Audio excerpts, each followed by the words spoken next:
Thousands of students skip school to march through Brussels streets pleading for stronger action against climate change. This post received a score of 43,273, with an upvote ratio of 84%. Here are the top comments in response to this article. Hopefully younger generations will continue to hone their socio-political skills and stay involved. I dunno. After Parkland kids marched in the United States against gun violence and ridiculous gun control laws and nothing changed. The powers that be just don't care about us. The powers that be eventually die.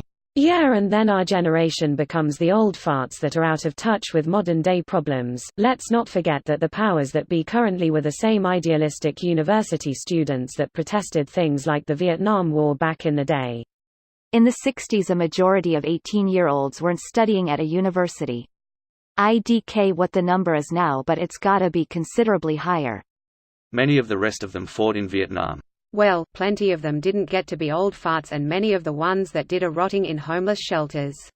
It's not a matter of generational divisions. It's the class divisions that are at play here.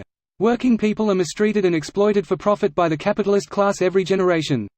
And probably a good dose of brainwashing. It seems that the poorest folks are uneducated, which leads them to vote for the very policies that screw them over. Yep, it's pretty obvious in this thread, there are a lot of people who don't want a system that would screw them over even more. Meanwhile, in America, Fox and Friends warns Trump not to declare a state of emergency for his wall because if the next president is a Democrat, they might decide to declare climate change a state of emergency.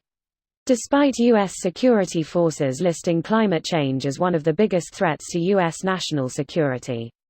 Good point. Funds military. Shoots the climate. Yay, it's dead. Mission accomplished. Can't change if you're dead. Climate.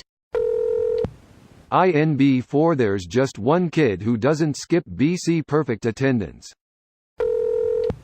Strike action is meaningless and stupid, say bitter assholes in comments. Counterpoint. What a terrible shame these students are choosing to miss a single day of school to express political will and be engaged citizens. Strike action's great provided their solidarity with the greater community. Without that solidarity and people power, it's a hollow gesture. I'm not just talk moral support either, people need to be literally supporting the strikers with at minimum food and shelter so they're actually in a position to siege out capital. In this case, since they're students, I think those supporters are called parents. So many people calling them kids being manipulated by adults. It's not kids. Most of them are young adults, going to university. And yes, they organized it themselves. It was all over our Facebook and it's not even the first march. This video was automatically created by Reddit to speech. The article and comments in this video were selected from Reddit according to their upvotes, and any paraphrasing was performed by smmry.com, without any human intervention.